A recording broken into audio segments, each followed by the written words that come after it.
ലൈംഗിക പീഡനാരോപണങ്ങൾ നേരിടുന്ന രാഹുൽ മാങ്കൂട്ടത്തിൽ MLA-ക്കെതിരെ കേസെടുത്ത് ക്രൈംബ്രാഞ്ച്. പെൺകുട്ടികളെ പിന്തുടർന്ന് ശല്യപ്പെടുത്തിയെന്ന കുറ്റത്തിനാണ് കേസെടുത്തത്. പോലീസ് ആസ്ഥാനത്തെ ക്രൈംബ്രാഞ്ച് വിഭാഗമാകും രാഹുലിനെതിരെയുള്ള കേസ് അന്വേഷിക്കുക.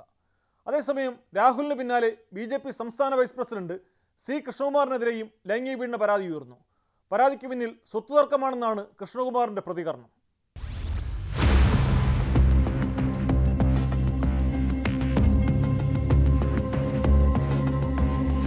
രാഹുലിനെതിരെ നിയമപ്രകാരമുള്ള നടപടികൾ പോലീസ് സ്വീകരിക്കുമെന്ന് മുഖ്യമന്ത്രി വാർത്താ സമ്മേളനത്തിൽ പറഞ്ഞതിന് പിന്നാലെയാണ് ക്രൈംബ്രാഞ്ച് കേസെടുത്തത്.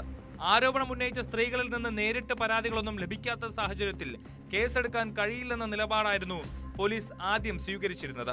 പോലീസ് ആസ്ഥാനത്തെ ക്രൈംബ്രാഞ്ച് വിഭാഗമാകും രാഹുലിനെതിരെയുള്ള കേസ് അന്വേഷിക്കുക. ശബ്ദ സംഭാഷണം പുറത്തുവന്ന യുവതിയടക്കമുള്ളവരെ കണ്ടെത്താനും മൊഴിയെടുക്കാനും പോലീസ് ശ്രമിക്കും. തിരുവനന്തപുരത്തും കൊച്ചിയിലുമാണ് രാഹുലിനെതിരെ ആരോപണം ഉയർന്നിരിക്കുന്നത്.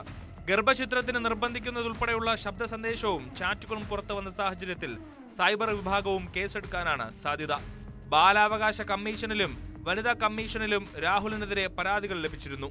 വനിതാ കമ്മീഷൻ സ്വമേധയാ കേസെടുക്കുകയും ചെയ്തു. അതിനിടെ യൂത്ത് കോൺഗ്രസ് തെരഞ്ഞെടുപ്പിലെ വ്യാജ തിരിച്ചറിയൽ കാർഡ് കേസിലും രാഹുൽ മാങ്കൂട്ടത്തിലിനെ ക്രൈംബ്രാഞ്ച് ചോദ്യം ചെയ്യും. ശനിയാഴ്ച ഹാജരാകാനാണ് നോട്ടീസ്. പ്രതികളുടെ ശബ്ദരേഖയിൽ രാഹുലിന്റെ പേരും പരാമർശിക്കപ്പെട്ടതോടെയാണ് നോട്ടീസ് നൽകിയത്.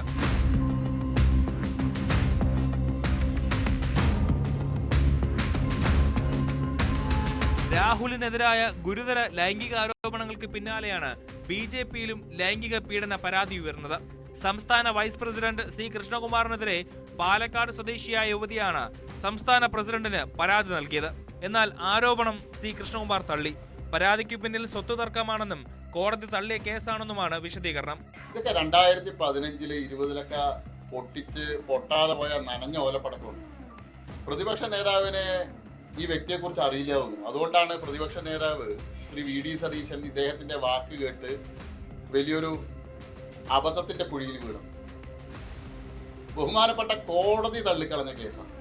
News desk, News 18.